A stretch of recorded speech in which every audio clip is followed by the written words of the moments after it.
Time ہو گیا، بس دو باتیں سن لو کیوں عشق رسول میں ہن ایک گل مینوں دس دیو تے اگے میں پڑھدا. رسول زندہ تھے؟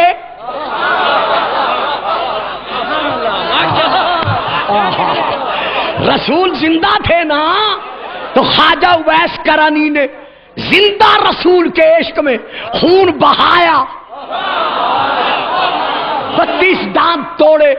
جس نے صرف افسوس کیا تھا اس نے رونے والے کو کافر نہیں کہا، جو رویا تھا اس نے دھاڑے مار کر رونے والے کو کافر نہیں کہا، جو دھاڑے مار کر رویا تھا اس نے غش کھانے والے کو کافر نہیں کہا، جو صحابی غش کھا گیا تھا اس نے خواجہ کو کافر نہیں کہا، کیونکہ یہ تو اپنی اپنی منزل محبت ہے. تو ثابت ہو گیا کہ عشق رسول میں جب خواجہ خون بہا رہے ہیں تو رسول نے کیا کہا کہ خواجہ کا یہ فعل مشرکانہ ہے، کافرانہ ہے. بلکہ حضرت علی کا نام لے کر، حضرت عمر رضی اللہ تعالی عنہ کا نام لے کر اور حضرت ابو بکر کا نام لے کر ان تینوں صحابیوں سے کہا کہ میرے بعد تمہاری خواجہ سے ملاقات ہوگی، اسے کہنا خواجہ تجھے نبیوں کا نبی سلام دے رہا.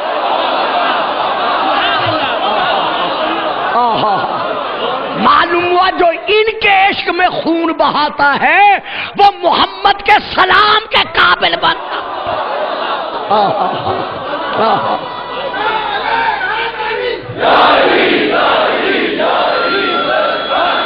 اٹھا دے اور کہا کرم سے مجھے جنت کی خوشبو آ رہی ہے. یہ یاد رکھنا یہ خواجہ اویس کرانی رسول کے بعد زندہ رہے، ہر دور میں زندہ رہے، علی کے دور تک زندہ رہے. جنگ صفین میں علی کے پاؤں چوم کر، جنگ صفین حیدر علی کے پاؤں چوم کر علی کی محبت میں جام شہادت یہ پی گئے، بس ختم. باقی پھر تشریح کروں گا. صرف سوال رہ گیا اب آپ کا شبی کا کہ شبی بنانا کہاں جائز ہے. تو اب اس پر میں زیادہ گفتگو نہیں کر رہا، میں صرف ایک کتاب کا حوالہ دے رہا ہوں جو بازار داتا گنج بخش صاحب سے آپ میں سے جو چاہے جا کے خرید کر لے. کتاب کا نام ہے کشف المحجوب، داتا گنج بخش صاحب کی. مترجم کا نام ہے سید احمد محمد قادری. ترجمہ جس نے کیا اس کا نام ہے سید احمد محمد قادری. وہ اس کتاب میں لکھ رہے ہیں کہ جب حسین نے کہا نانا مجھے سواری چاہیے، واہ صاحب واہ، آخر تھک گئے ہیں نا آپ لوگ. اسی لیے میں نے کہا تھا اس کے لیے کئی مجلسوں کی ضرورت ہے کہ جب حسین نے کہا نانا مجھے سواری چاہیے تو کونین کے رسول نے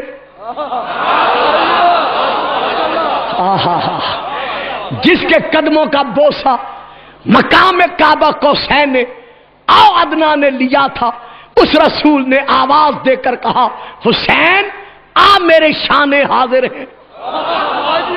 حسین کہتے ہیں نانا جان جب میں آپ کے شانوں پر بیٹھوں گا تو آپ میری سواری کی طرح چلیں گے؟ فرمایا ہاں بیٹا. یہ کہا اور رسول نے ہاتھ کی دونوں ہتھیلیاں زمین پر لگا دی. ہائے ہائے ہائے ہائے ہائے ہائے،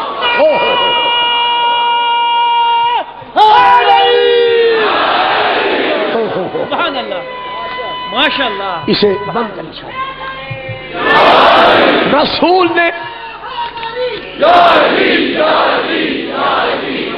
رسول نے دونوں ہاتھ کی ہتھیلیاں زمین پر لگا دی. دونوں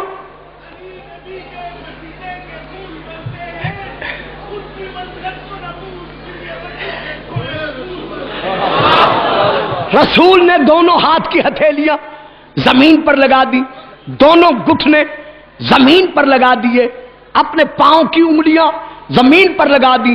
کہا حسین اب آ میرے شانوں پر بیٹھ جا. اگر اگلے فکرے نہ ہوتے تو شاید میں یہ نہ پڑھتا. جب رسول حسین کو لے کر چلے تو ایک بزرگوار نے جب یہ منظر دیکھا تو دیکھ کر کہا حسین نعمل مرکب تیری سواری.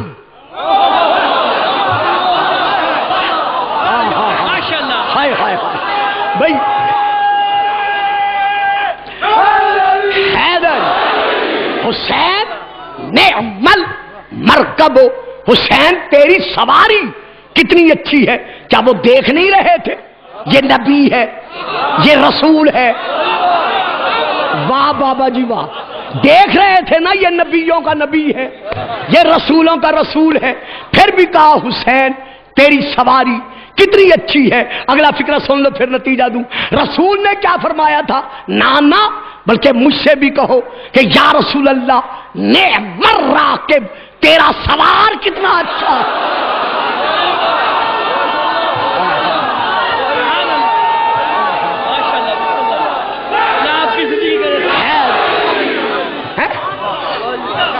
اوئے ہوئے ہوئے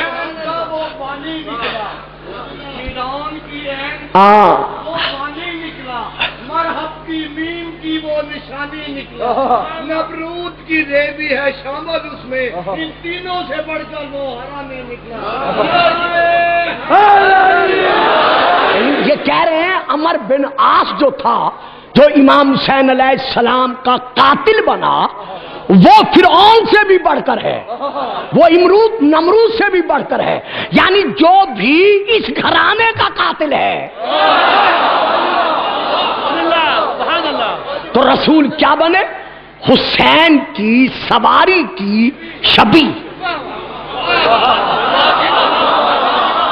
ہے. تو نبی ہے نا رسول ہے نا لیکن اب کیا بنے ہوئے ہیں؟ حسین کی سواری کی شبیہ. معلوم ہوا حسین کی سواری کی شبیہ بنانا اور بننا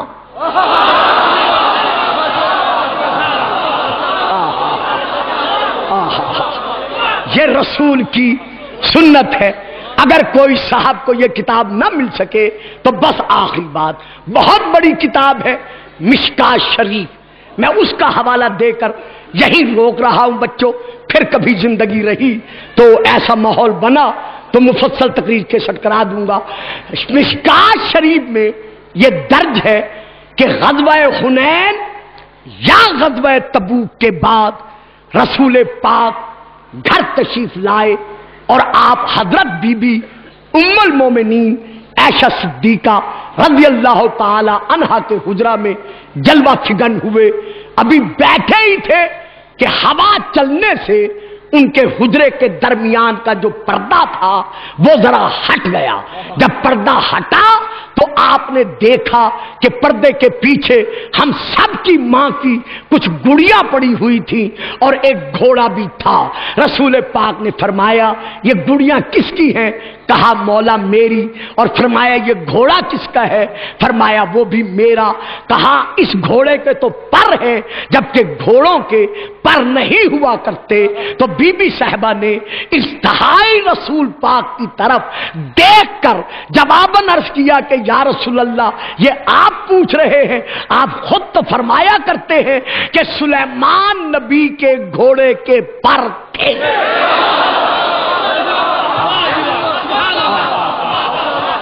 تو اب یہ گھوڑا پروں والا کیا بنا؟ جناب سلیمان نبی کے گھوڑے کی شبیہ نقل. اور جس گھوڑے کے پر ہوں اسی گھوڑے کو کہا جاتا ہے ذوالجناح.